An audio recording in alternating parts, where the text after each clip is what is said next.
73 of Ashaway, Rhode Island's Joe Perry. On the inside of row number 2 from Groton, Connecticut, it's the Battleship, number 35 for Bruce Thomas.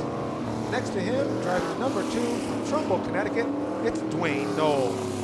Inside row number 3, the 6th machine, it is Larry Goss from North Windham, Connecticut. Working next to him is number 5, it's Clinton, Connecticut's Glenn Colvin. Next on our roster is the number 47, it is Tim Jordan from Plainfield, Connecticut. Starting 8th on our field is the number 82, it is Jay Lozniak. 9th on our field is the number 12, Waterford, Connecticut's Jonathan Avery in the Niantic River Transmission, Tom Shea Auto Body sponsored entry. 10th on the field is the number 77, it is Rich Durante, Par 4, Benvenuti Oil, local 2705, sponsored the Quaker Hill, Connecticut driver. 11th on the field, 106.9 WCCC The Rock and Expertech Auto Repairs present the number 1 of Scott Garrity from Farmington, Connecticut. 12th starter on our field is the number 7 of Ed Field from Deep River, Connecticut. 13th on the starting grid is the number 0, that is Vin Esposito from Seymour, Cross Street Properties, the Kitchen and Bath Showroom sponsor the 0. 14th starting position will be the double 0. It's Ernie Bertrand from North Branford, Connecticut. And our final row on the field, in position number 15, is the 19, that is Chandler Eccles from Portland, Connecticut. And rounding out the field is the number 76, Waterford, Connecticut's Moose Stout. So it seemed like only 2 hours ago that our last late model feature was contested, and that's because it was. As it was a big win on that occasion for Timmy Jordan, his 3rd win. Our point standings as we get ready to race right now. Tim Jordan has a lead. Off turn 4, waiting for the green flag from starter Jimmy Warner. And we are underway, and it is Joe Perry with the early jump on the outside of Dave Zemke as they go into turn number 2, down the backstretch, side by side, Zemke and Perry. And Zemke is able to recover and challenge Perry for the lead. Here is Bruce Thomas, he is in the neighborhood, along with Dwayne out of control Knoll, trying to make it happen on the outside. Top 4 locked together and struggle as they go down the backstretch. It is Zemke inching his way out to the lead, but Perry still hangs tough on the outside as they come off turn number 4. And Zemke is being attacked in all directions on the outside from Perry, underneath from Thomas. Also, Knoll is trying to get a piece of our leader. And here comes, moving quickly, Glenn Colvin. It is a 5-way extravaganza for the top spot.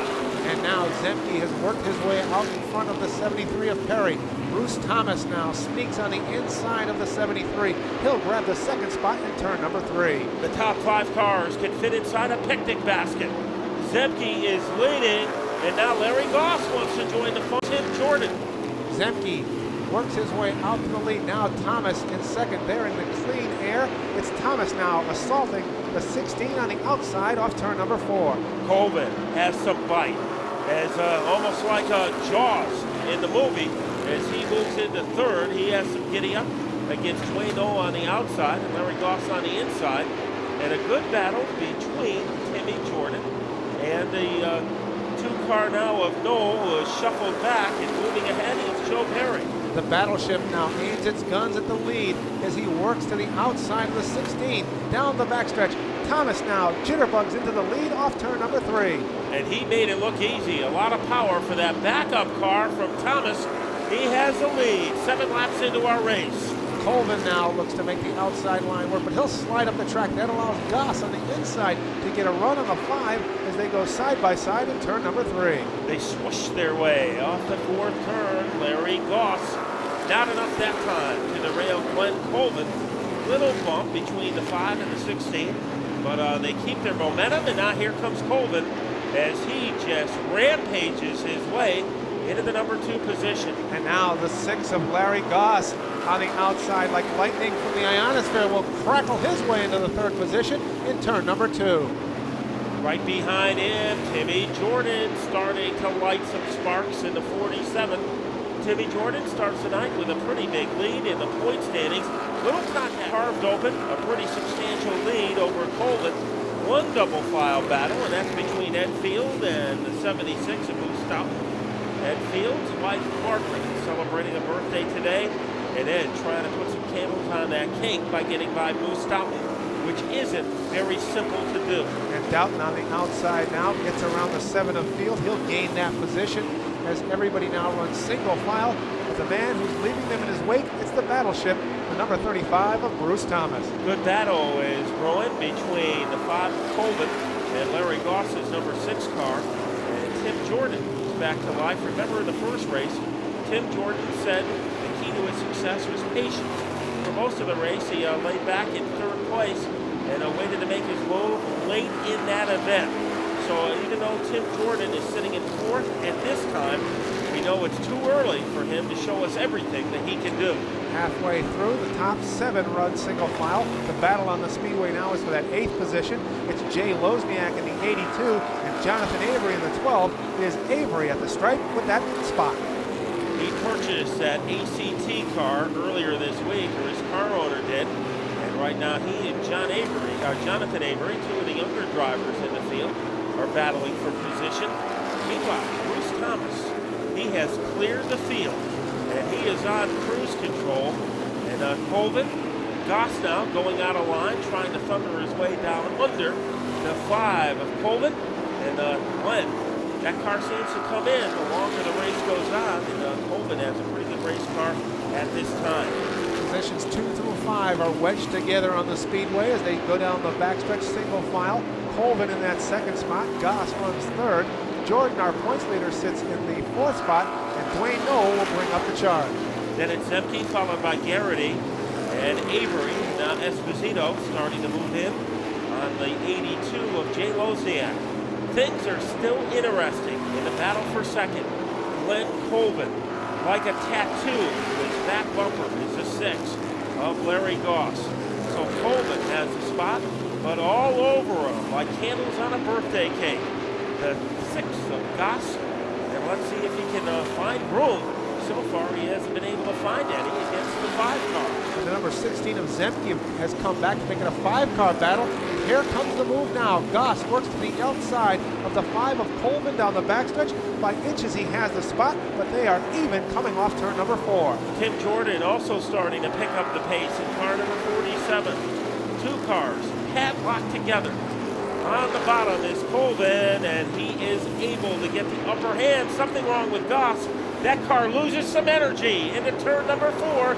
He is headed almost toward the wall and is able to keep the car out of the white stuff. As the laps click off, the battle is intensifying, and now he's for 2nd as we have a yellow flag on the speedway.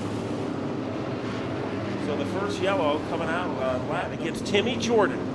Jordan looks for the doubleheader win tonight, but it is Thomas who grabs that jump and will go into turn number 1, our leader. And Dwayne Knoll on the inside of the 47, he wants the 2nd spot. It might take Jordan's car a little while to get hooked up. Jonathan Avery going backward. That also sets the Esposito car and Ernie Bertrand back a little. Side-by-side battle. Here is Dwayne out of control. Knoll moving into 2nd. But now Jordan will pull even as they go down the backstretch.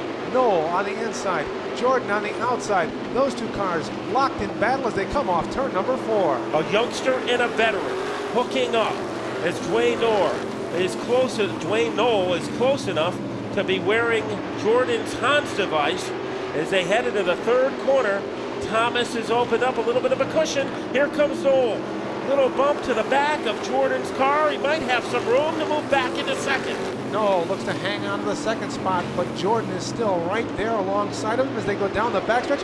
Now Knoll completes the pass. He'll drop Jordan into 3rd. Dazzling run. Scott Garrity up into the number 4 position. And now he starts to nag Jordan. Garrity has room underneath Jordan. Scott Garrity, his best run of the season. He has pulled even with a 47 car. 2 laps left this time as Bruce Thomas will hit the stripe.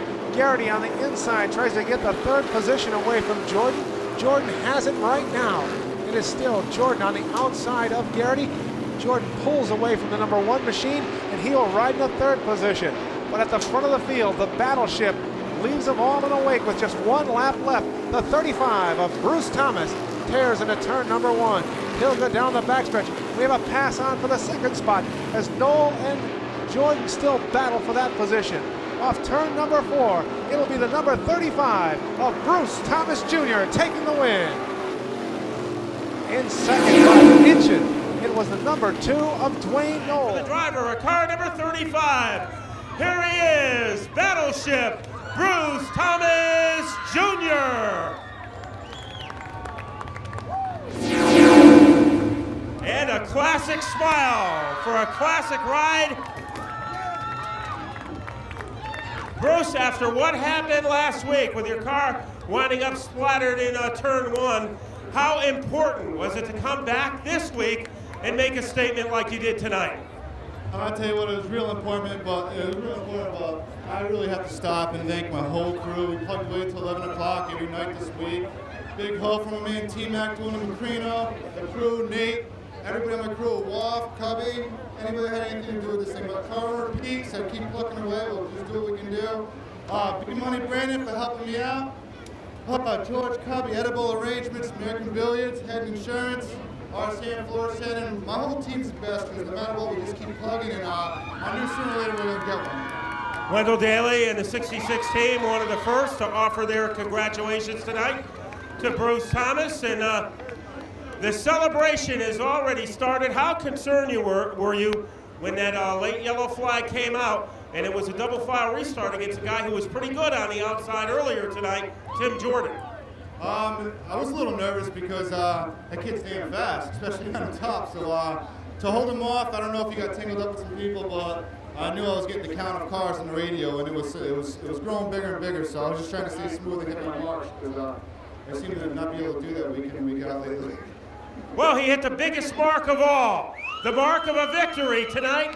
Let's hear it for the winner of tonight's second 30-lap late model feature, Battleship Bruce Thomas Jr.